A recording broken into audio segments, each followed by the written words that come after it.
If you look at like technology, there's great examples of that. People talk about Apple being this innovative powerhouse, and they are. But I would argue that the majority of their success has to do with their marketing. There was MP3 players before the iPod. There was tablets before the iPad. There was a smartphone before the iPhone. They just didn't market it well at all. They couldn't articulate to the end user why their product met their needs better than other things in the marketplace. And Apple came along and basically, now it was a better product, but they also were able to articulate it really well in their marketing, and then their products just took off.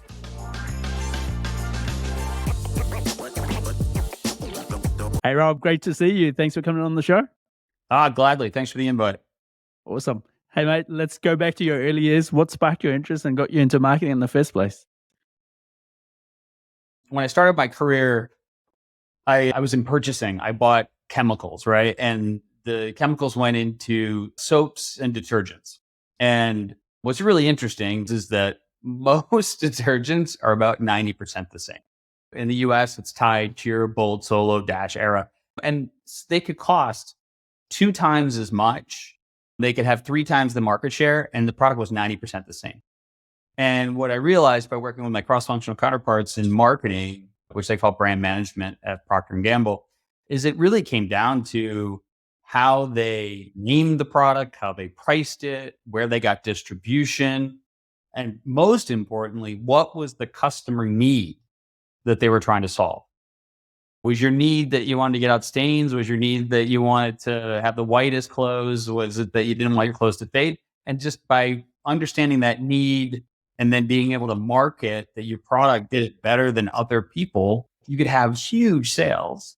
And even though the product really wasn't that different. And if you look at like technology, there's great examples of that. People talk about Apple being this innovative powerhouse, and they are. But I would argue that the majority of their success has to do with their marketing. There was MP3 players before the iPod. There was tablets before the iPad. There was a smartphone before the iPhone. They just didn't market it well at all. They couldn't articulate to the end user why their product met their needs better than other things in the marketplace. And Apple came along and basically, now it was a better product, but they also were able to articulate it really well in their marketing, and then their products just took off. Strongly disagree with your whole better product comment, and I remain that person with all the non-Apple branded MP3s. They had a good product, but oftentimes they were not the first to market. True. And I did actually have an iPhone back in the day when it first came out because I wanted to be cool like everyone else. Never had another one since. Hey, you see all of that at Procter & Gamble. What was your first marketing role? My first marketing role, I was the assistant brand manager on Oil Valet, which was body lotion, face lotion for mature women. Notice I didn't say old. You say mature. By the way, that's marketing. They took the good things about the brand, which was moisturization, and they rolled out body wash, which this is way back in the 90s. There hadn't been an innovation on cleansing products in 100 years. You bought bar soap and you cleaned your body, and the only difference was how it smelled. And someone came up with the idea of making it into a liquid form and how it was going to make your skin softer. And that was a need that women had. And then they marketed to it using a brand that people already believed would do that. And it took off. Hey, Rob, so how does one go from being a brand marketing manager to a CMO of a giant global business? What were some of the pivotal points in your career that kind of put you on that spot? Yeah. Well, I think you left out king of the soap, like the brand management king of soap. Oh, the detergent and everything else that came in the middle. When you can have longer conversations with your mother about your skincare regimen. Hey, I remember Olay with the white tub and the black lid. But look at Ricky. He uses it still to this day. Ricky's 62. You don't know that. I've got it right here. I was always an early tech adopter. I remember having an argument with my boss that we needed a website for Oil Valet. And she didn't understand why. She thought it was a lark. But I was always an early tech adopter. I enjoy technology. And so I wanted to go work in tech. And the one thing that really stuck with me from my early years of marketing was find big unmet customer needs that your product can solve better than others. And when I went out to Silicon Valley during the first internet bubble in 2000, what people would talk to me about is how they were going to be first to market, how much burn rate they had, why their widget was going to be faster. And I would say, what's the customer? And most of them didn't know, couldn't tell me. They would just be like, we're going to be the first ones to mail dog food to your house. Is that a problem? Can we be competitive? Actually, it's going to cost more to ship the dog food than the dog food costs. Okay, then you don't have a value prop. And so I ended up going to work for Intuit.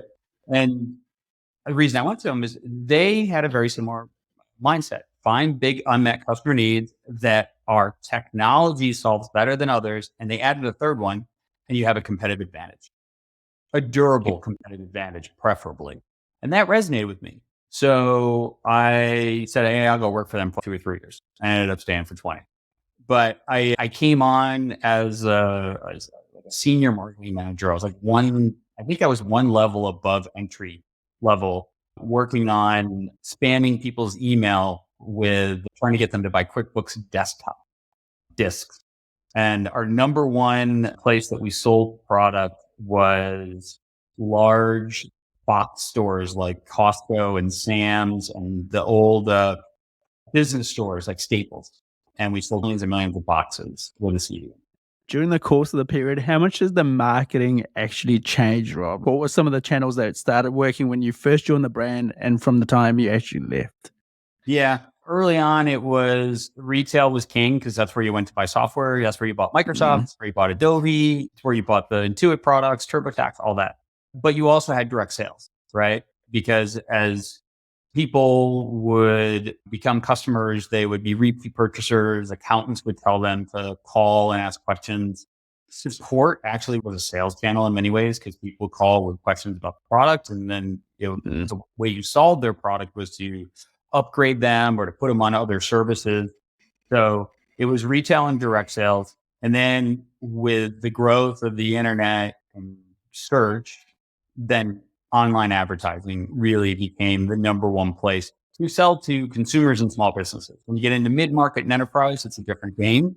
But consumers and small businesses, and even to some extent with mid-market, well, it's digital marketing. People research what they're going to buy, so whether they look at a pay-per-click result, an SEO result, a digital ad, maybe they get targeted in social and see a short clip. That became the main place that you would drive leads to your site.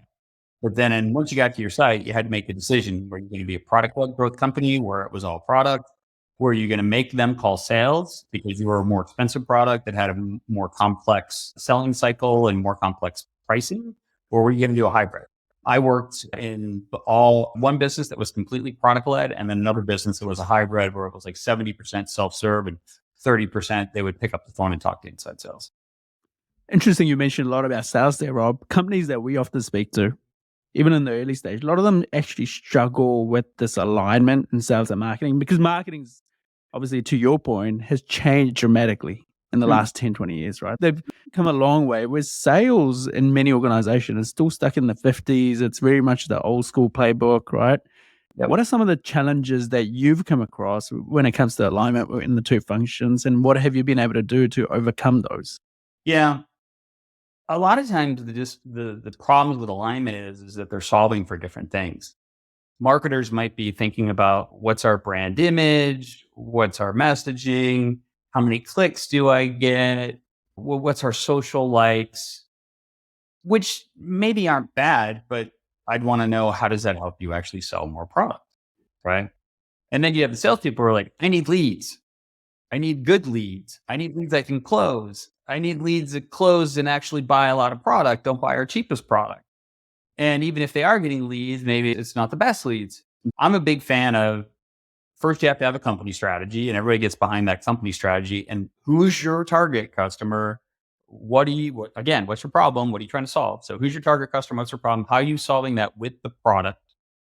How are you solving that with your messaging, the marketing? How are you explaining that to your customers? And therefore, when they show up to sales, you're getting the right people to talk to sales. So a clear company strategy is very important, company vision.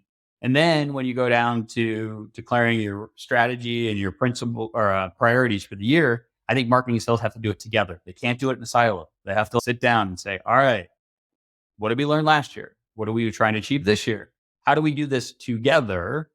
And then importantly, the success metrics. Are we going to measure MQLs, SQLs, or is it conversion rates? Maybe we're actually not trying to grow the number of leads. We're just trying to get to better leads that convert at a higher rate.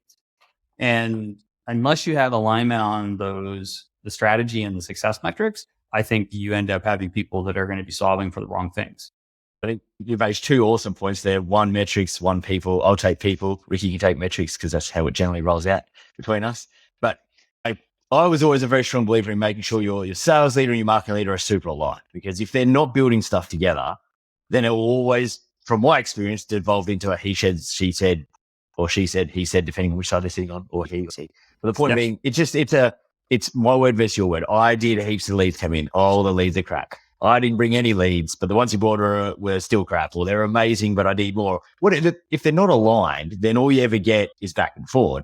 Over the years, in the different roles you've been in, what really good things have you seen to help drive that alignment? And I know company strategy, getting that, having a CEO who's driving, this is what we're achieving, is a part of that. But there's a lot of stuff I think I've seen, and I know I've talked to you about, that the sales and marketing leader can do that helps build some alignment. Yeah. So the first one is strategy. You said that. The second one can be is what is their leader doing to set expectations, right? I literally had a general manager. If I walked into the room as the head of marketing and started to propose actions that required the sales team to do work, he would look around and be like, where's the sales leader? And I'm like, they're not here. And he said, well, we're not going to have the conversation. I talked to the sales leader. He's like, yeah, unless they're here, I don't know if you guys are aligned or not. So leadership can set expectations and say, hey, I'm expecting you guys to work together, and they reinforce that process and dashboards. So each week we're going to look at a dashboard, and it's going to include the top of the funnel and the bottom of the funnel. We're going to have sales and marketing in the meeting together. We're going to look at all of the results, the metrics, right? That's another way. So process, so strategy, expectation setting by the manager, process. Another one is org structure. A lot of people like CROs. We have one person who's in charge of marketing and sales. Then you've got one throat to choke or one back to pat, depending on how positive or negative you are. Right? That's another way. And then the last one is compensation. You can set it up so that the compensation is shared, and it's to everybody's joint benefit to get to the best outcome between the two functions. I've got two leading questions from there, Rob. First one being, metrics you mentioned is critical, right? Or crucial to success of an organization. So if let's say you're a $5 million ARR business with hopes of getting to 50 million in 5 years, where should I start? What metrics right now as a CEO and a leader should I be looking at? If you're 5 million, you probably don't have a lot of extra cash. I start with the free stuff. How's your PR? How's your SEO rankings? What are you doing with social? Are you going to events where you can find influencers who can sell for you? Because those are usually low investment. Get your product in front of influencers who can talk about your product for you. Get it in reviews. Because those are all things that aren't a lot of cash that can get you traffic to your site. Then the second one would be is being really clear on your value proposition on your site, because you can do all that work. You can make your SEO great, and you can have someone review you, and then someone comes to your site and you don't stand out versus your competition. You look like every other field service management, time tracking, accounting software, you name it. Then they're not going to take the time or energy to sign up for a trial and start using your product. Yeah, solid tips. And the second question I was going to ask, Rob, how much does brand matter? Because if they all look the same, to your point, should the name be obvious like Salesforce so everyone gets to know what you're doing? Or can it be like Apple, where no one has a clue what it's meant to be? So the first thing I'd say is I think brand has gotten a negative connotation, especially in tech. Because you start talking about brand, what I hear people start talking about is like, what should our colors be? And what font should we use? And hey, let's do a Super Bowl ad. Yeah, if you look at brand strategy as saying, who's your target customer? What's their problem? How are you going to solve that problem? And so I coach marketers like, don't talk about brand strategy. Talk about your demand generation strategy. Because at the end of the day, if it doesn't generate demand, then why do it? If you think the name is going to generate demand, great. If you think a color, because I literally was in a conversation about this, they did an analysis and they're like, there's 5 major players in this industry and 4 of them use the color green. And they're like, maybe, and their color was green. And they're like, maybe we should change our color. I was like, that's a good idea. That's actually a valid conversation about why you should change your color. Having a conversation about, I think blue is more approachable than red. You know what?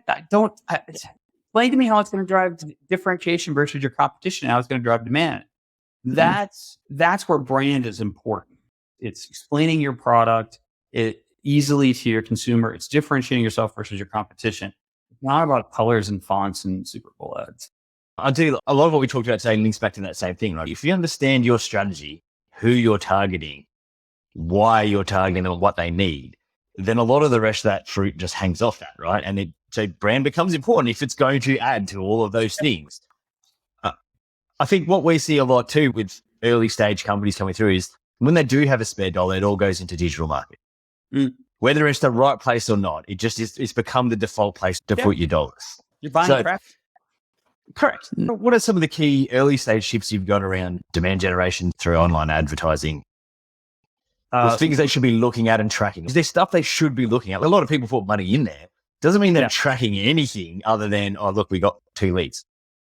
First, Google will tell you what keywords people are typing in. It doesn't matter how much you spend on a bid.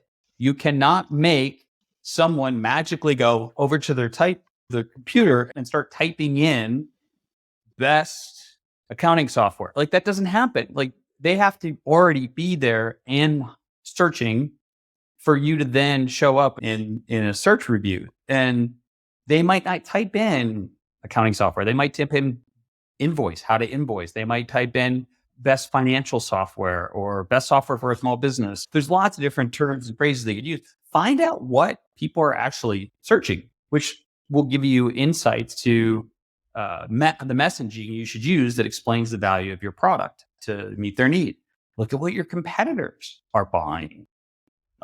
Look where they show up in their sponsored ad results and look at their messaging.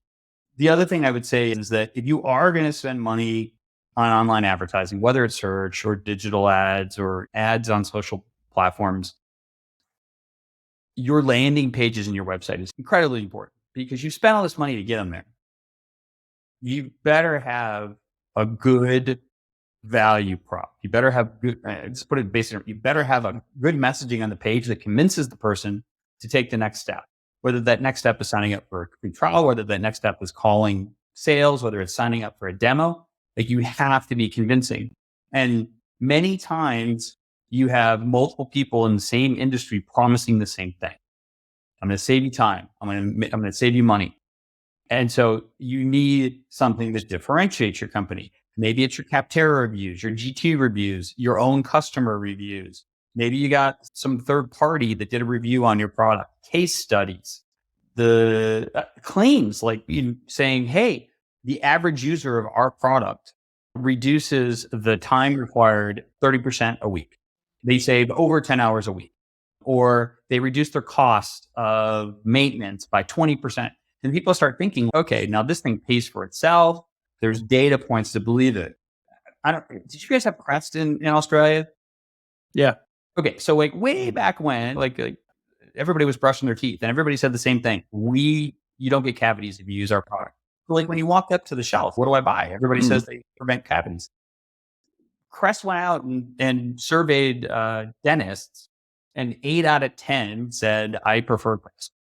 So they changed it to 4 out of 5 because that sounded better than 8 out of 10, which is marketing. And they said 4 out of 5 dentists recommend Crest. And having that one claim that they could put into their advertising got them the leading market share. They became the number one intact. And you are offering the same benefit that other people in your category are offering. You better give them something that says we're different. And claims is a really good way to do that. Love that. Good action. Good actionable advice. Switching up a gear a little bit, Rob. So I'm running a company that's done reasonably well in ANZ, right? Like we've got to that $10 million mark. We've cracked the code here. But there's only so many people here. You have to go to the big pond, which is always the North American market. What do I need to do in order to prepare for success when I get there on day one? I would say just because we speak the same language doesn't mean it's the same country, right? Just because it's the same industry doesn't mean people make decisions the same way. I'll give you an example from when I worked on QuickBooks. In the US, accountants would recommend a product, but they didn't to their small businesses, but they didn't feel comfortable selling it to the small business and making money off of it. They felt like they were actually like doing something unethical, that they're supposed to be this unbiased advisor. So they could recommend QuickBooks, but they didn't want to sell it and make money off the process. In Australia, accountants have a different point of view. They're like, I'm okay with reselling product. And Xero figured that out. And they went to the accountants and said, we have a better product. We have cleaner data from the banks, and you can make a lot of money selling Xero. And so it sold like crazy. Xero brought that to the US, and the accountants were like, what are you doing? Trying to bribe me? Back off. Don't bribe me. Show me you have a better product. Show me that my clients are going to actually be able to run their small business better. So you have to understand the market that you're going to, understand the decision-making process, understand the influencers. Even though the problem might be the same, what convinces them to buy, how they buy could be very different. I'll give you another example, still in accounting software. So accountants play a big role in the US and Australia. In Mexico, there's distributors, VARs, and they have a huge role in what accounting software gets bought. So there we go. Same product, 3 very different ways of selling it in 3 different countries. So it goes back to your original point, right? But in every country, you got to do the same work. Okay, cool. Who is our customer? Why do they want to buy this thing? How do they do all that stuff? Who are the influencers? And it's a per country thing. You got to look at that all over again. That assumption, I think a huge amount of companies coming from Australia, New Zealand into the US, assumptions have probably done most of the damage. I assume I can do this. It worked here. I did that. So we'll do that sort of stuff. It definitely did damage when I did it the first few times and we got it wrong. And we're like, this definitely works. It didn't work. Yeah. So I think that's really good advice in terms of what people should be thinking about before they go there. What about partnerships, Rob? How much of a hand does that play in success? I think of partnerships in 2 ways. There's influencers, right? There's people who influence the decision of the end user. HVAC. I live in Texas. It's hotter than blue blazes in here. Yeah, the sun. And if you're air conditioning guys, the HVAC guy shows up or gal, and you're like, what should I do? And their recommendation is going to have a big impact on which HVAC system you buy. So you better be out maybe you're doing a partnership. If you sell HVAC system, you're going to some of the biggest HVAC companies in the United States. And there are some that are nationwide, and you might do a partnership with them and they get special pricing and you help them market their company. And therefore they push your brand harder, right? And that's because they're an influencer to the purchase decision at the end. There's other partners that you can go to that it's mutually beneficial. I sell payroll, but a lot of my customers are asking for 401k, and I don't know how to do 401k. So I'm going to go partner with somebody else and we both win because our 2 products together are stronger and we make more money when we partner up and meet more needs. Going back to customer needs, you're meeting more customer needs. Therefore you're differentiating yourself versus your competition. You sell more products. So I think of partners as influencers, potentially additional channels, and then also a way to improve your value. Hey, I want to pick your brain on a couple of other marketing tactical items. Pricing is one, often for tech companies, right? And SaaS world. Should you have pricing on the website or should you stay clear of having it on the website? Especially if you're going to go into multi-regions and all these nuances. What's your advice there, Rob? I think it depends on your positioning in the marketplace. If you are the low-end disruptor, the value brand, are you the Toyota of your industry? You have a product that's almost as good, but it's at a way better price. Probably should show price, right? Like, why not? Because chances are they talked to somebody else or they've asked other people, other IT professionals, what did you pay for this? And so that's going to help you stand out. Now, when you get into a place where you've got a stronger positioning in the marketplace, maybe your pricing is much more customized, then putting a price on the website could hurt you two ways. If it's too low and then they talk to your sales team, it feels like it was a bait and switch. You lied to me. I didn't want to just buy one module. I need 5 modules, and therefore the price is 5 times as much. And then there's an implementation fee. You guys, that was misleading. Whereas you get them on the phone and you say, let me explain to you all the value of our product. Let me explain to you the process of how we come in and we customize it to your company and we set it up. Oh, there's a small implementation fee that goes along with that. But then they're going to be more okay with it because they feel like they're paying for something of value. And then sometimes it's such a complex software, like putting anything on the website is going to be confusing once they get on the phone with the salesperson. You're setting their expectation. You're pegging it someplace and they're always going to refer back to that. And it's a bad reference point. That all makes sense. Right. All this conversation, the one thing we haven't said, and I should have, is you have to have a test and learn mindset when it comes to your website, your landing pages, your messaging, your price. If you're debating it, take 10% of your traffic and show price and see what happens. Do you get more leads? Do you get less leads? Do you get less leads but they convert at a higher rate? Like, that's the great thing about technology is that you can test and learn. Now, you don't want to get paralyzed that you test every single decision, which I have seen, right? And you only have so much traffic on your website. But for big strategy questions or things that can move the needle a lot where you can't just do it off of judgment, then test it. Yeah, you're not suggesting to break it into 10 lots of 10% and test 10 different things at the same time and go nuts.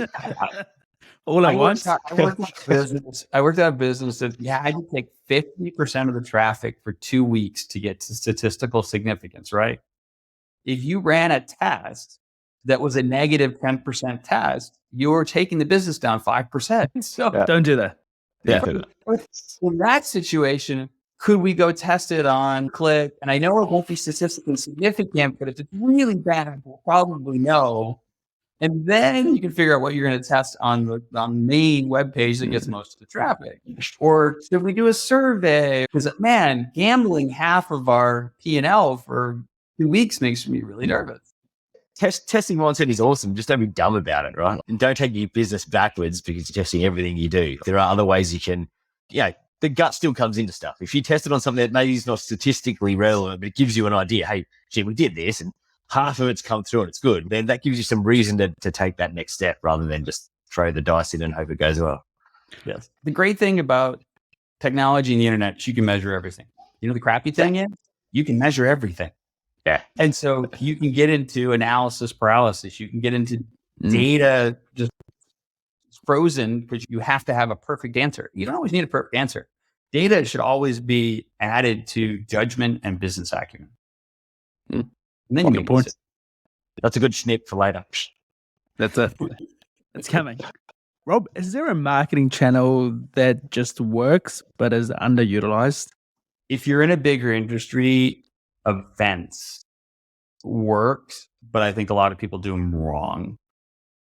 Can you elaborate? Just because you put up a booth and you have something on a repeating loop and you scan people's name tags, that's not going to do much for you. If you're there and you have a salesperson and a product person who can go deeper and you're finding decision makers and you're getting high quality leads that you can then hand off to your sales team and they're following up within the next day after the event. And you're at the right events, by the way, that have a lot of your target customer there. That can be a really low cost way to find a lot of good leads. And if you're doing the right work at the booth, those are hot leads that you're handing off to your sales team. They're not warm, they're hot. Yeah. But if you're going to just go around and scan a bunch of names, you might as well have just bought the list of attendees at the event. Yes. I know you have. Bought the list? Might as well, eh? I've seen the good and the bad. I've seen the good ones where people are really working and you're getting decision makers and you're picking up 6 or 7 or 8 sales out of that thing and you look at the cost analysis and holy shit, we made a lot of money. And I've been to plenty myself where I've been sitting on even pre-technology days when I was a lawyer doing it, where I'd stand at booths all day and honest to God, we're basically just having a billing day off. I've done both sides of the coin. Yeah. Again, don't do that. Coming back to your ride, Rob, you obviously had a very successful and rewarding career. You went to being a CMO of INTUIT, and then you switched up the gear. You went into go-to-market advisory type of board level roles. What prompted that for you?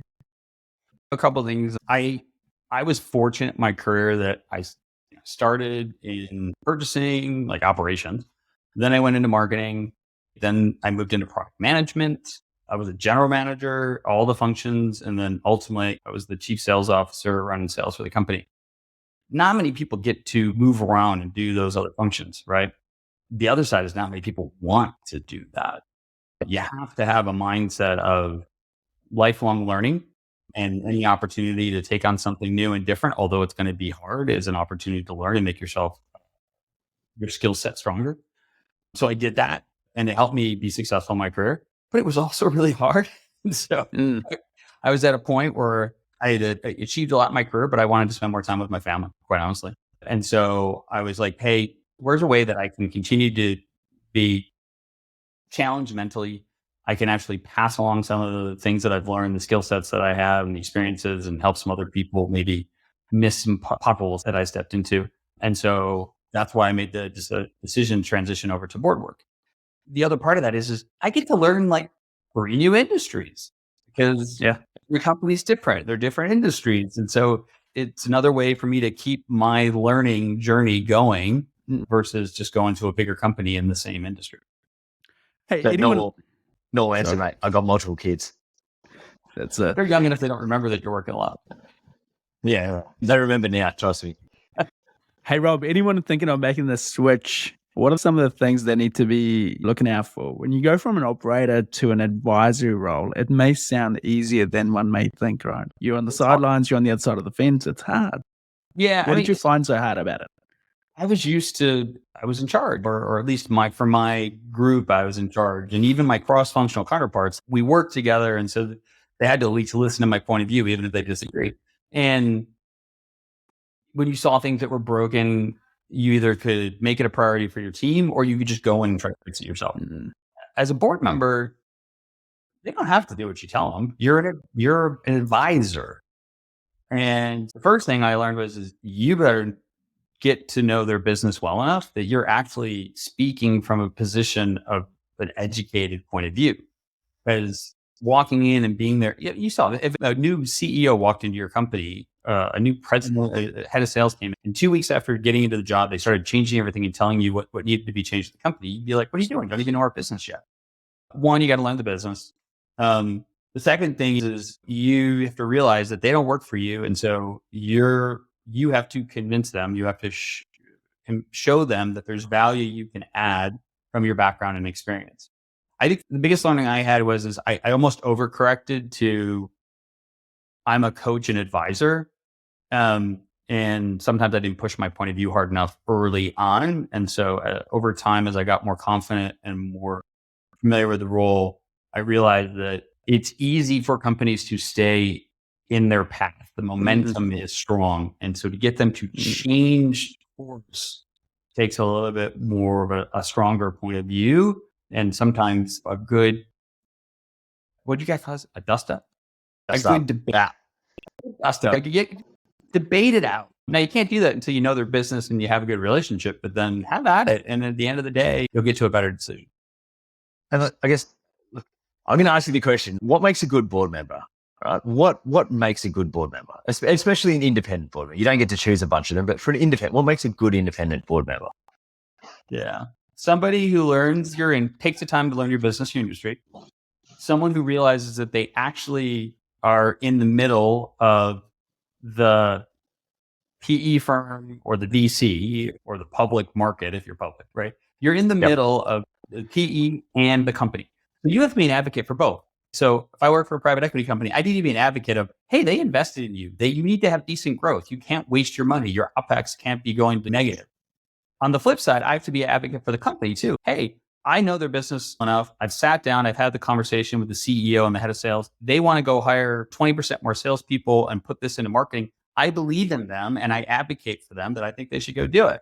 So you're actually helping them get decisions made versus just sitting on the sidelines and poking at their P&L and their business results. You want to do that, go be a PE partner, go work for a private equity company. If you want to get involved and actually help them be successful and help them make decisions faster, then that's where a board member is. The last thing I'd say is, and I didn't realize this either when I first started, is there is a fair amount of executive coaching as a board member, because a lot of the people that you're working with don't have as much experience as you. And they're trying to figure out how to run a business, how to coach their team, how to build processes and dashboards, and they're balancing their work and their family. And so you're an executive coach. You're not just there to give them advice about how to do better marketing or sales or product. You're also helping them be a better executive. I've always, one was always, you got to build trust, which I think you said, build industry, build relationship. You build trust with someone, then you can have any conversation you want. That's something you're always really good at, right? Build trust. Then you can go, hey, Sean, like you suck at doing all of this stuff. And if you don't fix it, we've got a problem. But you have that discussion because you've got that ability to have that. And instead of it just being a pushback, you're like, oh, okay, cool. I've got trust with you, so I can say I disagree, but you can have the conversation. And I think if you're going to pay money to have independent board members, if you can't have rough conversations or at least have conversations, then you're spending money for no reason. Yeah, you have to be able to have uncomfortable conversations. If you're not having uncomfortable conversations, they are doing their job. And you're getting nothing out of it. In return, you get nothing out of it. If everything is just, yeah, it's great, and oh, look, we've pointed a few fingers at this, and maybe you should think about this, and anyway, I've done and I'm off, then you actually get anything for your money, right? Nothing's changed, nothing moves forward, you get no momentum growth. Yeah, board members aren't cheap. Look, I remember. Don't worry. No, I can vouch for that though, because your philosophy was it's more of a human project, Rob. You worked with individuals and got to know them and got to know more about them and what made them tick. You also then had those hard conversations when the time was right. But it wasn't just about hit you with a hammer every day about metrics or anything like that. You cared about the individual. Like I said, if you're just going to pick at the numbers, like any consultant can do that. That's it. Exactly. That's it. Hey, last one before we get into the harder questions, the quick fire round. That's where the magic happens. But going back to the early stage, board makeup is hugely important. And you have to be somewhat intentional about it, right? If I'm a $10 million ARR business, I'm the CEO of the business, what should I think of the board makeup? Like, how intentional should I be in the diversification and the makeup of the board? I'll go back to what I said earlier. You start with your vision and your strategy. If you're clear on your vision and your strategy, then I think the next question is, what skill set or experience do you need to deliver that strategy that you don't have much of on your team? It might be product, it might be operations, it might be finance, it could be marketing and sales, any of those things, right? And if you're like, you know what, we finally built a great product, our net promoter scores are good, I think this is going to be a PLG product like growth. I need amazing marketing. And man, my team's pretty junior, or we just never invested in it because we were so focused on the product. Go find yourself a board member who knows go to market really well and who's been through that curve of 10 million to 50 million.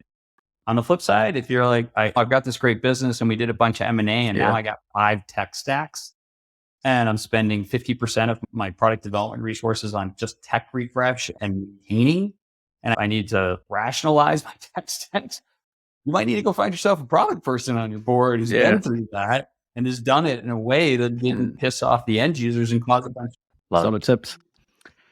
Hey, now that easy stuff is out of the way, let's get to that quick fire round, Rob. These are all favorite questions. You can't have plural answer. You got to pick one. So, favorite sports team? Any sports. College football to professional, junior, you name it. University of Michigan Wolverines. I graduated from the University of Michigan. And they're rated number 2. Yeah, okay. Did they really? Go Blue. Go Blue. Favorite music genre? I live in Texas. I listen to country. What can I say? You've got to say it. Pick up a track and listen. That's fair enough. Favorite movie of all time? Shawshank Redemption. Stephen King, everybody thinks about he is a horror writer. The guy who's wrote some of the best books that turned into some of the best movies, like Stand By Me and Green Mile. Like that guy, he just writes good stuff. Yeah. He knows what to do. Like it. Awesome. It's not bad for me. Favorite place to visit? I'd say Sydney, but I never came to visit you guys. I know. I'm in Brisbane. I was there last week. Wine country in California. Oh, yeah. Yeah. Oh, That then is we sweet really, spot. then we really should bring you out to Australia so we can take you to proper wine countries That's it. or New Zealand. I'll give Ricky Either some credit. Either Yeah, or. a good Sauvignon Blanc from New Zealand. I'm up. I'm in. Exactly. You're welcome anytime, Rob. You know this. And this is what the whole podcast is designed for, right? This is the main question. Peanut butter. How do you like Yeah. yours? Crunchy or smooth? And this one actually has a smooth. right answer and a wrong answer, and that's the wrong answer. I don't want to be pulling out the flock after I have myself a sandwich. Give me some. Why have peanut butter if you don't actually want peanut? If you just want some sort of gelatinous spread, you might as well have freaking Vegemite. Yeah. When's the last time Awesome. you saw Dave Johnson? Come on, you Man, no. you just made it. You just made editing that much harder for us, Rob. But we'll get it right. We'll get it right for you on your behalf. There's quite a few people right now that when they speak, it's an Australian sounding guy who goes crunchy, and then it says peanut butter. Hey, thanks for all your insights, Rob. Thanks for coming on. It's been fun. No, I enjoyed Thanks, it. Thanks for giving me the opportunity, guys. I miss working with you. Yeah, we do too.